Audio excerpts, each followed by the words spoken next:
Ito, yan o. Diesel tank. Yan. Dinala yan dito, kadadala lang. Ayan. Ano yan, tubig yan. Diesel, nilagyan ng tubig para testingin kung saan yung butas. Yan, tinayo ko lang mga boss. So ito ay ilang litro ba to? 550 liters yata ito. Normally may nakalagayan dyan. Bet wala. Fuel tank 50 plus 3. 50 plus 3. Malagay dyan eh. Walang nakalagay, walang naka-indicate dito. Yung Mercedes kasi may nakalagay yan dyan. So ang butas mga boss, ito daw yan oh. Yan, crack. Yan oh. So masabit na yung kuko. Crack nga. Tsaka turaw. Ano ba yun? Kasi nilagyan nga nila ng tubig eh, kaya nila nakita yung crack. Ito. Yan. Yan, yung mahaba na yan. So, umpisahan na natin mga boss. Urgent daw to eh. Butas. Kunin ko lang yung aking mga gagamitin. So, ayan na mga boss. Tinas natin sa paleta. Kasi nilabas ko yung tubig at yan, diesel. Yan o, kitang-kita na yung damage nyo. Ayan o. Ayan. So, sa pag-welding mga boss, makikita nyo sa taas, aluminum to eh. Makikita nyo, makintab siya, di ba?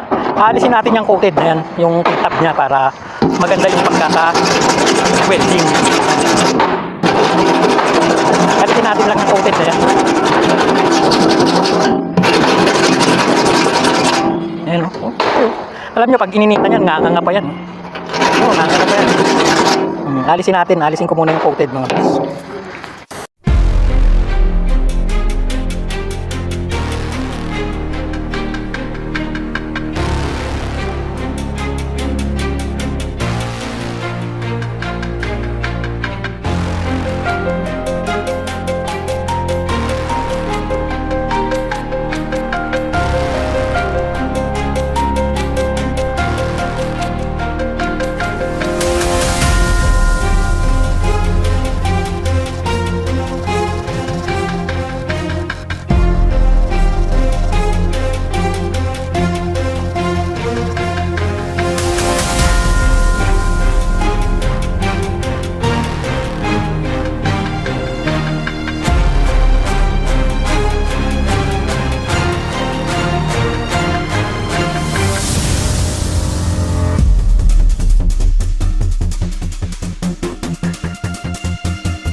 So ito mga boss oh. Ayan oh. Maitim, alam nyo kung bakit maitim? Kasi ito tangke ng diesel, di ba? So normally may diesel siya sa loob na nakadikit dito sa tangke. Eh nung nainitan siya, nasunog. Kaya yan, nangitim. Tumatagos yan dito sa ibabaw. Oh. So kailangan talaga linisin para maging maayos yung pag-welding. So yan, tapos na yung dito, yung kabila na lang, eh hindi ko na ipakikita sa inyo mga boss ha, dahil hahaba lang yung ating video, pareho lang naman ang gagawin ko. Okay? So ito yung kabila mga boss. Ayan. Yung sa kabila, pag ganun eh. Ito naman pag ganun. Ayan. Malaki rin eh. Nakanganga na oh. So parang coated siya ng ano. Teka, ipansin ko kasi ito. Ayan oh.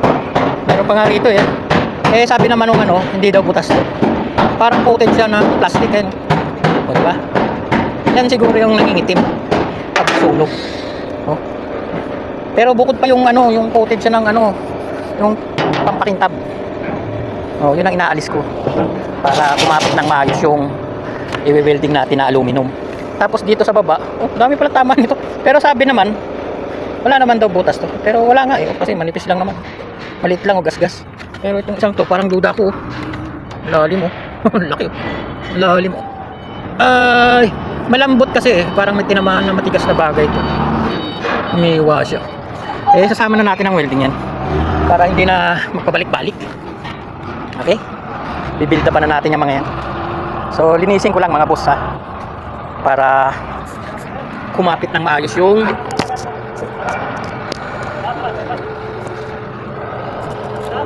aluminum. Yan.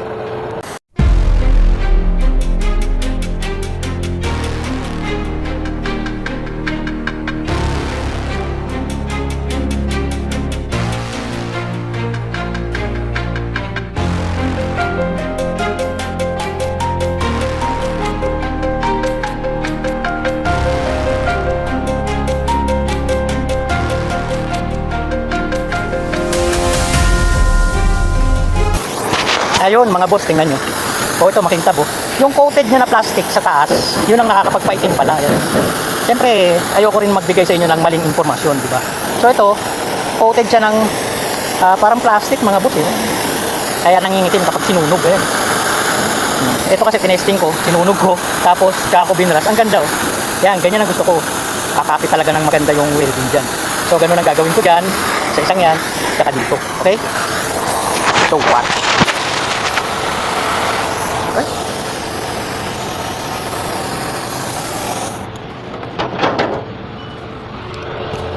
Tama naman.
So ayan, tinapalan lang natin yung uka dyan, pero wala naman siyang butas, para sigurado lang.